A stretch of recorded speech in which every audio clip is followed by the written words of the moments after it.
If you constantly feel drained and always need to recharge, then you're not just tired, you are misaligned. Huh? Because real rest isn't a recovery from life. It's a rhythm within it. It's integrated within it.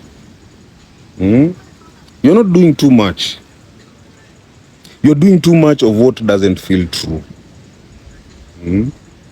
If you constantly feel that need to take breaks to recharge, my people, you are likely not living in alignment. You are actually performing. You are moving through life in a way that drains you, because you're operating for approval instead of from purpose. You're saying yes out of fear instead of desire. You are working to meet expectations instead of fulfilling intention. You're doing what looks right, not what feels true to you. You're not tired because you're doing too much, my people. You're tired because you're doing the wrong things too often. And performance will demand recovery.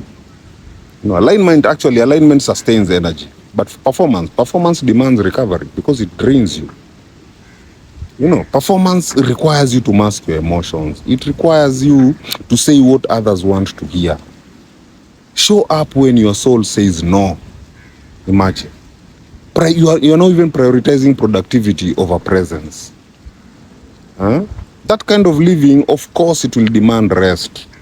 Not even the nurturing kind, but that collapsing kind. If I don't do this, I'm gonna crash. But if you live with intentionality, then your life will flow from self-awareness, from value-based choices, purposeful action, emotional clarity. When you live this way, then rest now, as I said, it becomes integrated, not escaped to.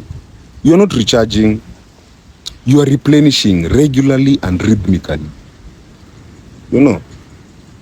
The difference basically in a performance-based life, it will need vacation to feel alive. It will need basically not even a vacation, it will need vacations to feel alive. While an intentional life, it wakes up and breathes meaning into that boring life. While you're performing, you'll always be waiting or looking forward for the weekend. But if you're living in intention, then you're at peace even on a Monday. You're basically okay. When you're aligned with your truth, you don't need to keep running away from your life to feel human again. If you constantly need to recharge, ask yourself, what am I spending energy on that doesn't return it? Who am I becoming in the process of trying to impress the world? My people, live intentionally, not performatively. The difference is not just the pace, it's in peace. My people, heal. Heal.